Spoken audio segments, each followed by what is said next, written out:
Is there no way we can get rid of him? Not without cause, Michael. I have cause. It is because I hate him.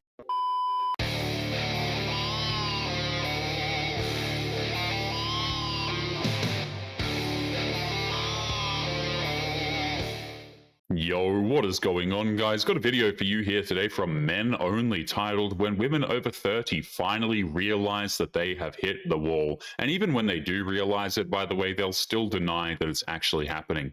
Now, today's video was suggested to me by Hadan the Mummy. I'm going to leave both of their channels linked in the pinned comment, so make sure you go and subscribe to these guys. Don't forget to leave your own comments, and let's jump right into the video. Do you know why dating is unfair for men and not for women? Because men have to earn love. Women don't. Women can just show up, and there will always be someone to love them. But a man, he has to be confident, he has to have money, he has to have status, he has to have worked on himself, he has to whatever, because a man who is fat, who has no money, who has no status, who has no self-control, will not be loved by anyone except maybe his parents, but that's it. No one else will care about him. So women out there saying that dating is harder for women, where? It is so not harder for women. The worst kind of woman will find love, but a man has to be exceptional in so many ways in order to just have one person care about him. When modern women say that dating is easier for men, she's referring to Chad and Tyrone, and in that one rare exception, they're right. It's significantly easier. But for the remaining 95% of men, it's a completely different story. If you think you live somewhere where we should move because we all want husbands that are actually good men, please comment a good state and city, zip code, all the info on where we should move. There are so many videos of modern women from New York, San Francisco, Dallas, Denver, and other major cities complaining that it's the city's fault for not having good men. But moving to a new city won't help because they take the baggage with them. Social media has ruined dating. And I'm gonna tell you why. So back in the day, before Instagram, TikTok, Facebook, all that good stuff, right? You will meet a person, you obviously find them physically attractive, right? You want to get to know them more, you exchange numbers, blah, blah, blah. When you go home, you're only thinking about that one person. I'm only thinking about that one guy I met at the party. You're thinking about that one girl from the cookout, right? Because when you go home, you're not clicking on your phone to compare her to somebody else. You're not going to her page to see what she doing. You didn't have access to all of that stuff. There was also the fact that the internet gave modern women the illusion that they had unlimited options when it came to men, but now they'll spend money that they don't have to fly out to Miami to try and get with a guy who's out of her league. So you were able to genuinely get to know someone without any bias, without comparing, without anything. Like it was just you, each other on each other's mind. So now, because of social media, you go out, you meet people, the first thing you do is look them up on the internet. So now you have a idea or perception of who they might be, or just based off of pictures and videos. And it's like, you don't even know this person. I hate it. What makes it worse is that social media is totally fake. When people post, it's stuff that they want their followers to see. It's a fake world with AI filters, but modern women will take whatever is posted as gospel when it comes to the men that they want. 3 things I do not do as a single woman in her 30s. Number 1, I do not audition for roles that I did not ask to play. So if you're looking for a therapist, a savior, a stand-in mother, you've reached the wrong casting department. I am personally booked and unavailable. Number 2, and this one is so important, I do not do almost. I don't do almost committed. I don't do almost available. I don't do almost healed. I do not do potential. I do present. It's interesting how these women will go online and list off the things that they're not willing to do when it comes to relationships. She's not even willing to be genuine because she's referring to her dates as auditions, which implies that she's acting. 3, I will not abandon myself to be chosen. So if I have to shrink, silence, or sabotage my own needs to keep you, that means that I'm not keeping me. And I've worked way too hard to lose her again. Okay, I lied. 4, because this is a really important one and I do not want to leave it out.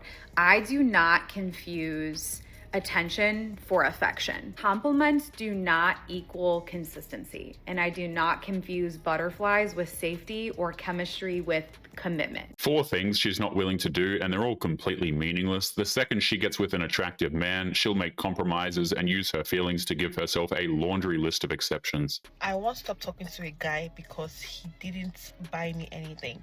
So let me tell you something. If a guy likes you, he's going to spend on you. Any man that does not spend money on you does not like you. Take that to the bank. I had this friend, right? Birthday was recent, and I told him that he should buy me a dress. That dress cost 30,000 naira. This guy told me, he doesn't have any money, yada yada yada. I recently introduced this guy to one of my friends, and this guy is looking for how he's going to buy something for someone abroad. If a woman says that a man must prove his intentions through money, she isn't worth the time of day. She's made it clear that her affection and attention is for sale. She's not actually looking for a relationship, she's looking for a sponsor. All of a sudden, he has money to buy something for somebody abroad, right? Because he likes her. He doesn't like me. He doesn't see me that way. There's also one other guy that I used to talk to. This guy had a lot of money. Like, he was always showing me, he showed me like, see, this is my money. This is my Rolex. I have some money in my bank account. But he never bought me anything, right? That's how I knew that guy didn't like me. And I told him, like, I can't continue anything with you because you don't like me. Because if you liked me, you would have bought me something. You'd have bought me, like, even a $10 mug on Amazon or something. Even if this dude spent $10 to get her a mug from Amazon, she would just be angry that he didn't spend $50. It's never good enough for women like this. That's why men don't bother with leading with their wallets. So, ladies, if a man does not spend money on you, he doesn't like you. This is not even being materialistic. Men like to invest. Men like to invest, right? So if a guy does not invest in you, he doesn't think you're worth investing in, and he doesn't like you. It's kind of annoying how women like this keep saying that a man will invest money in her as if she's some sort of a stock.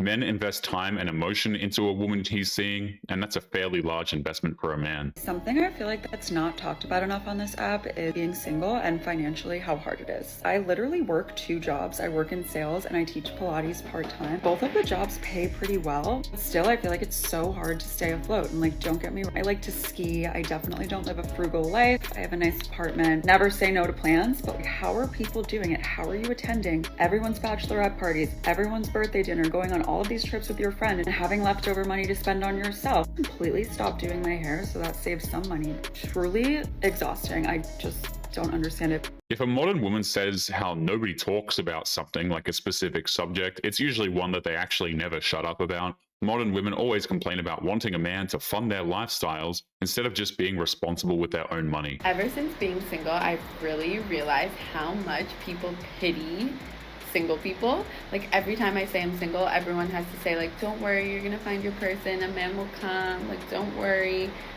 Girl, I'm not worried. I'm actually not worried, like, in the slightest. I'm actually really happy. I'm actually really free. I'm actually really enjoying my time. I'm actually self-sufficient. I can take care of myself. I pay my own bills. She's saying one thing, but she means the exact opposite. One look at her face, her eyes, and listening to her voice, you can tell that all she wants is a man in her life. She has nothing to do with her spare time and tricks herself into thinking that she's happy because she's on vacation. I'm actually good. This like weird idea that like, don't worry, your life will start when you find a man is so weird to me. Like, my life has started. My life is thriving, actually. And when a man comes, sure, I'll be excited. Sure, I love like a little attention, don't get me wrong. But at the same time, I am not sitting here waiting for life to get good when I finally meet the one. You know what I mean? Like, I'm the one. I'm like, wait a minute. I'm the one, guys. We don't have to feel bad. So next time people say they're in a relationship, I think I'm going to be like, oh, don't worry. Don't worry. You'll feel that breath of fresh air again one day. Don't worry, maybe you guys will break up. Don't worry. The fact that she would ever say that to someone just proves how bitter she truly is. She's not happy at all. She's bitter that she's still single while all of her friends are in relationships and getting married. She can't stand being alone. I see a lot of women ask the question, why is it that we only see handsome men on the internet, but in person there seems to be a scarcity? Well, I'm here to answer that question for you guys. We are looking eye level when we're outside, or we're looking up. But what we must be doing is looking down. And hear me out, ladies. No one sent me here. No one paid me to say this. But short men are the handsome ones. They have the best face cards. It's a scientifically proven fact. So if you are looking for handsome men, just try glancing down just a little bit. She has no idea how insulting she sounds right now. By saying that they need to look down to find short kings, it almost sounds like she's saying that she's better than those men because they're not tall enough for her. Where are all the men? That's the most asked question on TikTok when we're talking about dating. Just got my cappuccino. We with Jayla, and y'all, she want to know, like, actually, we want to know, men, where do you guys hang out? Where do you go? Think about this. If women who look like this are asking, where are all the men?